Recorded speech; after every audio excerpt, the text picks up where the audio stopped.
Welcome, everybody, to It Tastes Different Gaming News. What's in the news today? Bungie, longtime Bungie boss, Pete, is taking off. All right. Before we jump into that, make sure you hit like, share, subscribe, notifications, all those good buttons to help keep you up to date with everything we'd like to talk about, video games. All right. This episode brought to you by the new Splinter Cell anime. Prepare to be disappointed. All right. Let's jump in here. Longtime Bungie boss Pete Parsons announced his departure after 2 decades amid rumors of Bungie losing more independence to Sony. The studio's CEO has passed the torch to a new leader. Until recently, Bungie's next game, Marathon, was slated to be released in September, but the game was delayed indefinitely in June, amid reports that Bungie will lose its independence by fully integrating into PlayStation Studios. Now, everybody raise your hand if you knew this was happening. All right. Now, Bungie CEO Pete Parsons has announced his departure from the studio after 2 decades. Parsons joined Bungie in 2002 and served as the COO, or coup, if you will, before being promoted to CEO, or coup, in early 2016 in a statement shared on Bungie's official site. Bungie called his stint on top of the company the honor of a lifetime. He didn't really like his kids, and added that he is deeply proud of the worlds we've built together and the millions of players who call them home. Before closing his statement, Parsons announced that Chief Development Officer Justin Truman will be the new head of Bungie. He also endorsed Truman as his successor. I have worked alongside Justin for many years, said Parsons. His passion for our games, our team, and our players is unmatched. As a leader in engineering, production, and design, and most recently, as a general manager for Destiny 2 and our chief development officer, he has been instrumental in bringing some of the most memorable moments in Bungie's history to life. He lives and breathes the studio. I have full confidence that he is the right person to lead Bungie forward. In July 2024, Bungie was hit by mass layoffs, including senior executives Luke Smith and Mark Noseworthy. Apparently not noseworthy enough. Former Bungie employees have also come forward and accused the company of being driven by greed, thanks to a toxic corporate culture. The early buzz for Marathon compared it to Concord, the failed live service shooter that was pulled by Sony just weeks after its release. R.I.P. Concord. Sony has since recommitted to live service titles, and PlayStation Studios boss Herman Hulst doesn't believe that Marathon will meet the same fate as Concord. Earlier this month, Sony CFO Lin Tao shared his belief that Marathon will be released before the end of Sony's fiscal year, which runs through March 31st, 2026. So there's a lot to unpack. First of all, Sony is taking control. I think we can all agree to that. And it's going to get worse before it gets better. So let's jump over to Nick and find out what Nick thinks because, well, he's a thinker. Nick, what do you think? Well, I knew Sony was going to, the writing was on the wall that they were going to take over Bungie. It was just a matter of, well, I guess first off, it was a matter of how well Destiny was going to do on their platform, right? I would assume that if Destiny was doing really well, then Sony would just keep things as is. But Destiny 2, I should say, and Bungie in general has been going downhill for quite some time, right? With their latest expansions or so being mediocre and not getting the fanfare that their earlier stuff had gotten. And Marathon, which I haven't played Marathon, the new one, but there was play sessions that happened behind closed doors or whatever and those people were saying Marathon was not good. So, from pretty much everybody. Everybody's just like, this ain't it, dog, So the problem with Bungie has with Marathon is Marathon. I know it's Bungie's like first game, right? But not a lot of people I don't think a lot of people are familiar with Marathon, right? I never played the old Marathon back in the day. Like the first time I heard of Bungie as a studio was with Halo, right? That was the first time. Even though I knew one of their prior games which was Oni, I think on the PlayStation 2, which I own, but I didn't know that was Bungie at the time, right? It wasn't until Halo that Bungie really came into the limelight as a prominent developer. And then from there, that coasted on with the different Halo games that they made. And then Destiny 1, right? That brought in the people from Halo into Destiny 1. And Destiny 1 had its highs and lows, right? There was some good expansions and some not great content. And then Destiny 2, and the same thing happened with Destiny 2. There was some great content and some not so great content. I still personally enjoy Destiny 1 more than I do 2 overall, but there was some great content between the two games. But Destiny 2, even with I haven't played the latest expansion. We played the expansion before this, which was the end of the Traveler and the Smoky guy. I can't remember what that expansion was called. And that one was all right. The expansion, I thought it wasn't too bad. The expansion before that was horrible, but that one wasn't too bad. But when we got back into Destiny, and we've talked about this before, but the Witch Queen, I think it was, and the one right after that or right before that, I can't remember. Like, I really enjoyed those expansions. Like, I loved I think it was the Witch Queen one was the last one we had played until like the next expansion that came out, and I really liked that expansion. Like, I enjoyed that expansion a lot. Like, we did the story, and I did like every in-game thing for that expansion, right? I had like all maxed out crap for it and everything. Like, I loved that expansion. But then when the next one came out, the light one with the surfer dudes, like that one was horrible. Lightbringer or Light Runner or whatever was it was Beyond, what was that? Lightfall? It may be Lightfall. Maybe that was what it was called. That one was not a good expansion at all. Like, I didn't enjoy the story. Like, I thought the environment was kind of cool, but it was really dead and kind of like unpopulated. It felt like, and kind of empty. And I did not like the flying Silver Surfer dudes or whatever, Ninja Turtle dudes, whatever they were. I don't know. But anyway, I just didn't like that one. And then we played the one after that, which was the last one, right? Well, they have a new one now, but the one before that, and that one was all right. That one was okay. It had some good stuff in it, but yeah. So I mean, Bungie's been on, they've been on rocky ground for a while with that, and I think taking Marathon,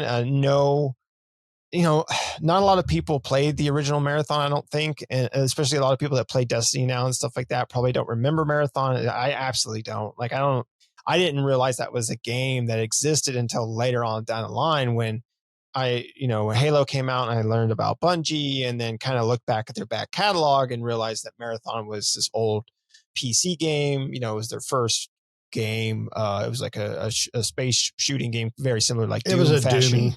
Yeah, it was a Doom type game. So, I think it would behoove, we'll use that word, Bungie to bring Marathon back as like a single player story, FPS shooter, right? Instead, they're bringing it back, and this may have to do with Sony's whole like live service initiative, but they're bringing it back as a live service shooter. And it's like, it's like the whole Concord thing. You're taking a franchise. Yes, now in this case, it is from a developer that people know, but you're taking one of their franchises that people do not know, turning it into a live service and hoping that people will be like flocking to it when nobody knows anything about Marathon, right? Besides those diehards that played Marathon, maybe nobody knows anything about Marathon. So I think it would be better for Bungie and for Sony to introduce a single player, kind of introduce a story of Marathon and kind of set that Marathon like atmosphere and things like that. And then later on down the line, they could make like a live service of it or something like that, right? To get people established into the franchise. Because then they'll get more excited for something like a live service or something like that. If you make like a Halo-esque, but it's marathon, a single player story driven game, they'd be like, oh, hey, cool. Like, all right, we already have Destiny. We have a live service game from Bungie. Let's see what else they can do. Let's go into let's have them remake Marathon into this single player experience, And then later down the line, if Bungie's like, hey, you really liked Marathon, we're taking it to a live service realm. People be like, oh, that's cool.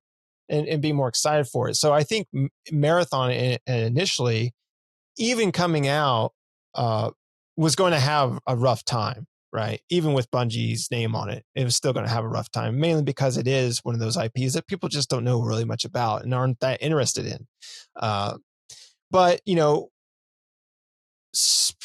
again, Sony's looking for Destiny to go up, number go up, but number not go up for them when Destiny and number continue going down. So Sony's going to take them and take ownership of them and be like, all right, we're going to write the course as Sony's going to assume they're going to do. But I'm afraid that Sony's going to take them, continue them down the wrong path, and then just crash and burn that studio to the ground to where it's no longer recognizable or no longer in service. Right. Because they're probably going to still continue to make live service titles. And I think Bungie was better. Truthfully, I think they were better at the non-live service stuff. Like, Halo wasn't a live service game. It was the story driven. It had a multiplayer component, but it was story driven and stuff like that. I think Bungie's really good at storytelling, and I think they're better off in the single player with maybe some multiplayer component type of storytelling games than they are with this full live service thing, right? I just don't think that's they've done it for a while with Destiny for a few years now. I just don't think that's their bag, right? It's not your bag, baby. So put it down. And I think you need to go a different route, right? I think you're really good at storytelling. You're really good at developing worlds and stuff like that, and keep them in a closed system, like a single player game with maybe some multiplayer components or maybe co-op or something, and not this broader spectrum that Destiny is or Marathon's trying to be. I just don't think it works for them as a development studio. What do you think, Pat? Yeah, I mean, I'll agree with you. I really enjoyed the original Destiny over the Destiny 2. I feel like Destiny 2 had a lot more misses than Destiny 1 did. The final shape was kind of boring, which was the last one you and I played. Edge of Fate is the new one that has just came out. You were not there. Yeah, Shane played the last one with us. He did not. I was. It was there. I may not have been memorable, and I may have sucked, but I was there. God, you act like my wife when we have sex. I was there. But I agree with you. Lightfall was like hippie surfers. Like it was like Michelangelo was in Battletoads. Yeah, they were all Michelangelos, and I love Michelangelo. It's Yeah. like my favorite turtle. But I can't take a whole game. Can't take a whole of clan of them. Okay. And I have not played Edge of Fate, even though it came out July of this year. I haven't touched it. So it's been out for a couple of months at this point, right? It's which I feel like Destiny 2 kind of dumbed the gameplay down a little bit, made it a little bit easier and simplified it. So, but that's just my opinion. And I agree. Bungie is really good storytellers. And the problem with Destiny is like you get like 30% of the story playing the game. The other 70% of the story you have to read on your own, and outside of the game. And it's really good storyline. When you read it, you're like, this makes for an awesome game. But when you play it, you're just like, I'm bored. I feel like that's how I felt, especially, like I said, that's how I felt the Final Shape and Lightfall. Witch Queen was fun, like you said. Beyond Light was interesting because that's, I think, when they first introduced like the tangles and all that stuff, Yeah, Beyond Light I liked too. I was trying to remember what the other one was, but I think those were the last two before Lightfall and... so they released the base game in like 2017, and then we had Curse of Osiris, the Warmind, and then Forsaken, Shadowkeep, Beyond Light, Witch Queen, and then Lightfall and Final Shape were the last two. And then obviously the new Edge of Fate is the new one. Yeah, Beyond Light and the Witch Queen I really enjoyed. Yeah. Especially the Witch Queen. I thought that was a really good expansion. Yeah. So which I think we talked about it before. I think the Witch Queen is like their highest rated expansion. So no wonder I liked it, or like Right. all of us liked it, because it hit all the right notes, right? It was really fun. Mm-hmm. Yeah, I mean, and so it was fun and it was good, but they're really good at storytelling, and like I said, 70% of their story is hidden behind like read outside of the game compendium, right? So, now that Sony has basically put them completely under the boot, I don't think they're going to last very long. Because Sony doesn't have a good track record with they're going to try to live service the hell out of it, and to me, Bungie is a live service light game. I mean, it does have a premium coin, and it has what do they call them? They're not called seasons. I mean, they are seasons, but the battle pass or whatever. Yeah. I don't think of. But and they got some really good transmog stuff and things like that in the game, but I never felt compelled to buy any of it. I bought the DLCs and I'm like, oh, that looks cool, but I could get some of this currency through playing, and some of it I can't. But I've never actually felt compelled to do any of it. I think I bought the battle pass maybe once, and that may have been in the Beyond Light or whatever, the one that came before the Witch Queen. So I don't see them, because they were supposed to end. My understanding is like Lightfall was supposed to be the end of the series, I thought.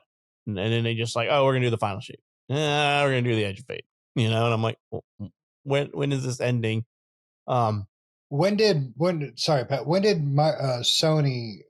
do their acquire? Because I was thinking about that too. Did they start dropping those extra ones when they were supposed to be finishing up after Sony bought them in 2022 is what I think. Edge of Fate is mostly negative on Steam. Oh, that's bad. So the Witch Queen was in 2022 and Lightfall was in 2023. And then Final Shape was 2024, and then Edge of Fate is 2025. That sucks. The Edge of Fate is that low. Yeah. Because I thought about getting back into it the other day. I'm like, you know what? This might be good to get back into. But I don't know, man. So I don't know, because I really missed a lot, because the Final Shape to me was really boring, and I don't think I played a Heresy episode. I think I stopped at Revenant in there. Mm-hmm. So I don't know. It's really sad, because I love Destiny, the original one, and when the base game came out and the Cabal and all that stuff were back, I think the Cabal are kind of one of the more interesting enemies to me. It's like this, and the only reason I think that, and in my opinion, is because I love the Fifth Element, and the Cabal kind of remind me of the beginning race, the big boom, boom, boom. And I'm like, to me, it's just that little bit of nostalgia kicks in when I see them, and they're just like a warrior based, race. And most of what I feel is the big bads in the game, the Cabal big baddies were like the best. Like, they just can't kill them off. They keep coming back over and over and over. But that's just my opinion. Everybody's entitled their opinion.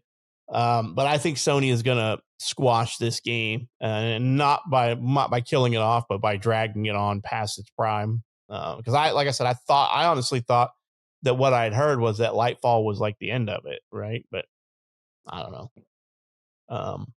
No, I think the biggest problem with a lot of these companies when they buy up somebody is they try to milk the brand that made them popular to the point where it destroys the company. Microsoft, when they got partnered with Bungie, essentially, I think they were smart and they let them do what they wanted to do. But I also think they kind of steered them a little towards all right, this came out great. Let's drop a sequel. Come on, Halo 2. All right, we'll do Halo 2. And I think, what was it?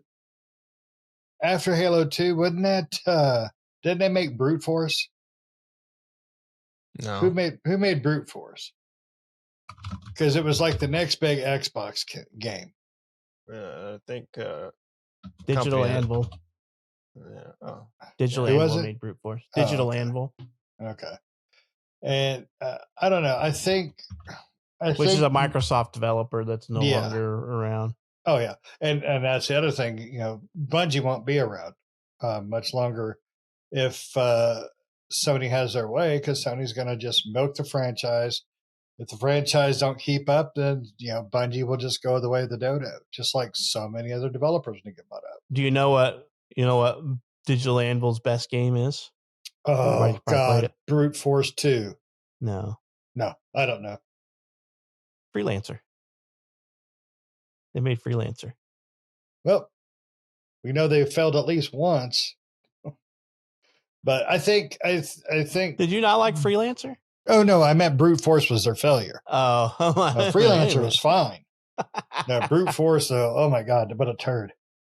It was like they were going for like a shitty Star Wars kind of game. I don't know. It's just horrible. Well, they're all sci-fi-ish games that they made. Like they made Starlancer and Freelancer. Yeah, but I think a company like Bungie should just really be left to their own devices. I think when they were pushed towards the whole live service community, it took away what really made Bungie special. Because I really liked the first Destiny. I think it was a blast of a game, and I think the story was a lot more focused on the original version, on the original game, not the DLC stuff. But I think if Sony wants to make Bungie better, Sony needs to get their foot off their fucking neck. Pardon my language. To get off their foot off their neck, because I've said this 1,000 times. The reason people play a game is because they love the game. The reason people follow a company is because they love the games the company makes. When somebody like Sony comes in and they try to behoove them in a different direction, it ruins what made that company great to begin with. I mean, Bungie is notoriously bad for that themselves. So I think I would like to see just let Bungie alone to their own devices a little bit. Let them create a new world. Maybe if they want another Destiny, spin it off to another company. Let some fresh blood get in there. Let some new ideals pop in. Maybe have a few of the Bungie guys go over and kind of give them advice and thoughts and opinions. I personally think you got to step away in an artistic thing like that. I think you got to step away sometimes and breathe and try something new. But that's just me. I mean, they may fail it. They may screw it all up. They may come out with Marathon. I mean, I don't know. So, but it's not looking good. On that, though. You have to let developers develop other things, right? Not just stick with one type of. I mean, but I think that's what Sony's going to do with them. Just make them make live service, and that's what Sony's trying to make popular right now, right? They're trying to make they're trying to make their own live service game right now that's going to make them millions and be right. Yeah, and they were hoping they could buy one. Destiny, right? And that's a good point. They were just trying to buy their way into the live service. Yeah.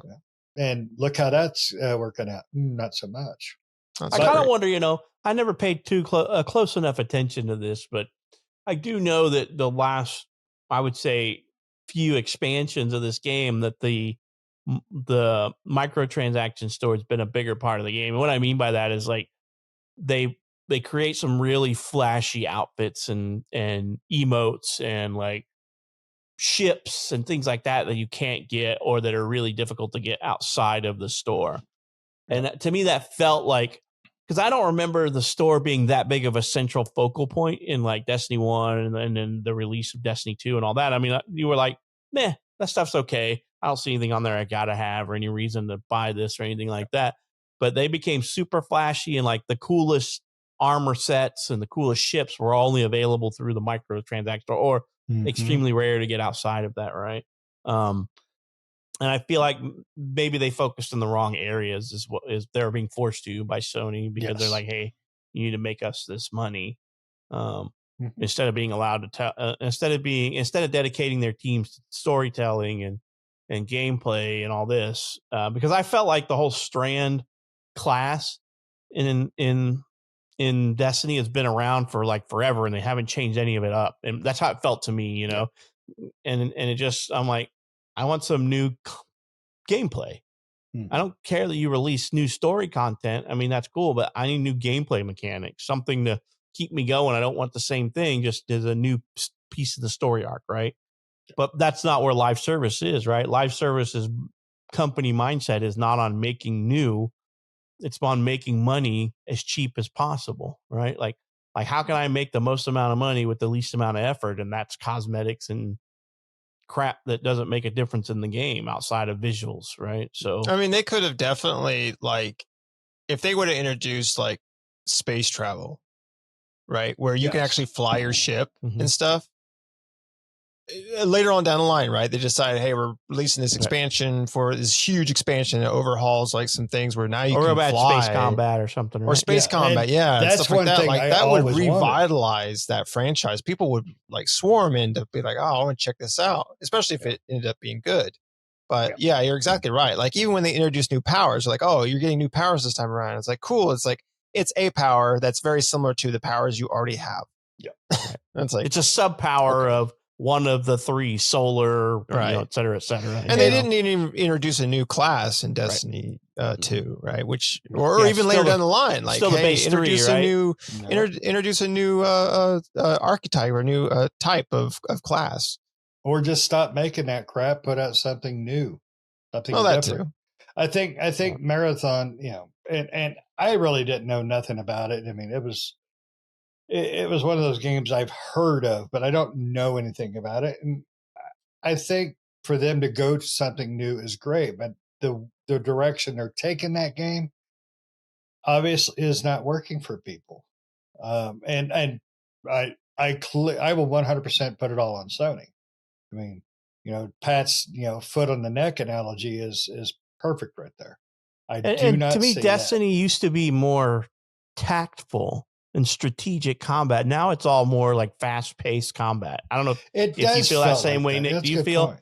I feel that Destiny has become more fast-paced combat and less methodical and tactical. Like you wouldn't, in the beginning, in my opinion, you wouldn't just bum rush a room. You would be using cover strategically, and there's still cover in the game, but it feels like anymore it's just a mad rush through the game and casting as many strands as you can to just damage everything everywhere as they die quick, Yeah, and that's why, like we talked about, or I said at the beginning, like I enjoyed Destiny 1 more overall, right? And it wasn't just because of the expansions, because again, they still had hit and misses, but I just liked the overall gameplay and aesthetics to that. Like Destiny 2 had some good stuff in there, but I felt like Destiny 2 was more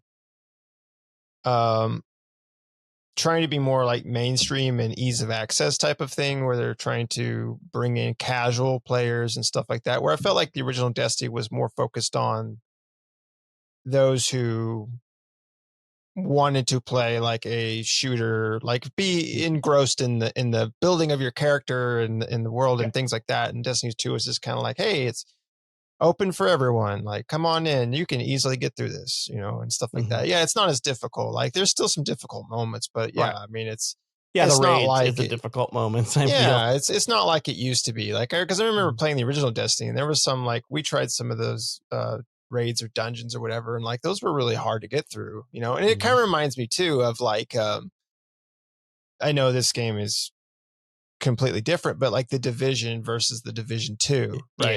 Yeah, it's the same kind of concept. Like I like the Division 2, but I enjoyed the Division 1 a lot more than I did the second one.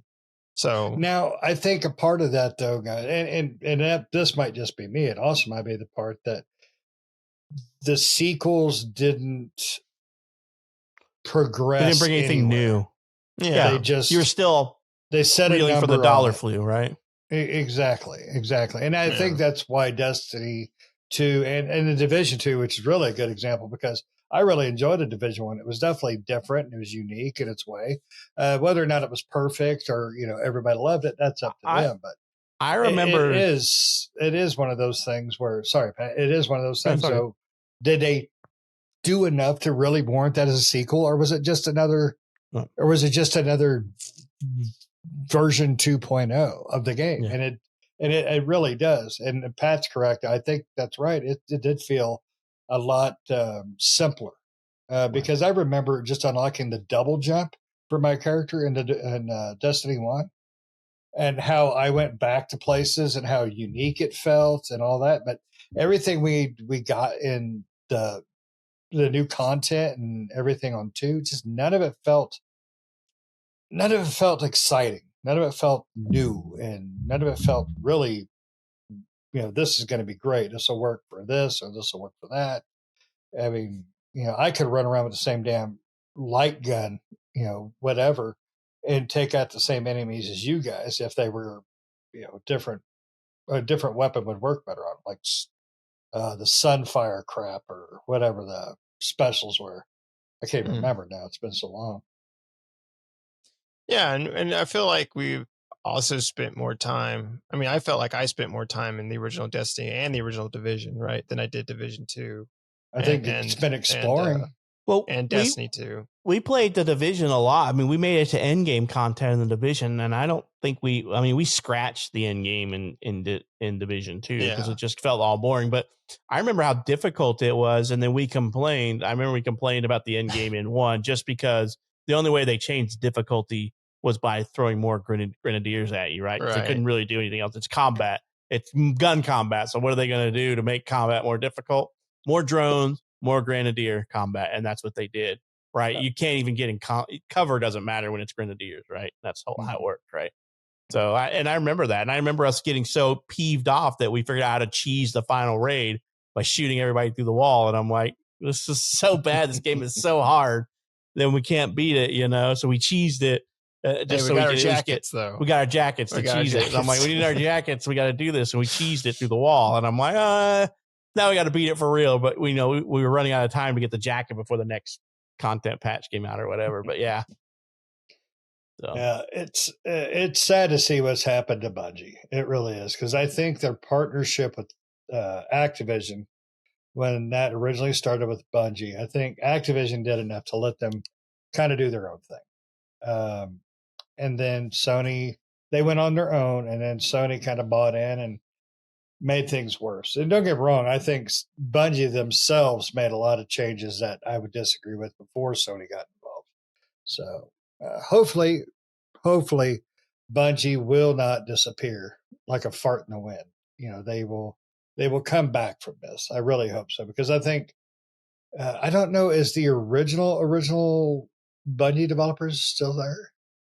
Oh, probably not. I can't remember. Because then they lay off a bunch of people. I mean, they lost a lot of people. Yeah, they've gone through a hell of a lot of people. But it's like Blizzard. The original pedigree of Bungie, they're finally getting player storytellers. And wow, I know. After all these years, yeah. But the original pedigree of Bungie was wonderful, and great storytellers and great gameplay designers. Halo Reach was like absolutely one of my favorites on the planet. So, but anyways, you got, according to Google, as of August 2025, virtually none of Bungie's original creative developers remain in the company, with co-founder Jason Jones being the most notable exception that's still there. Well, yeah, that's sad. That's sad. Why they're not where they used to be, right? I mean, it's the same with like Bungie, right? I mean, people gripe about Bungie or BioWare or whatever, but it's like or even Rare, right? It's like, but you gotta remember, like, none of those original developers that we grew up with, they don't exist anymore. That company is no longer the same as it was. And you know what? That's a good point, Nick. We're aging out of the people and the developers that made gaming great for us. Pat's been dying for Beyond Good and Evil 2. Are the original developers, the original creators, still even there? Is it, if they actually were still making the game, was it going to matter? Because is it going to be the same people that put their heart and soul into the game that you loved? Same thing, for any game that we loved growing up. Dark Cloud, that was a great game, but it's never going to be the same because those creators, those writers and developers, and they're not there no more.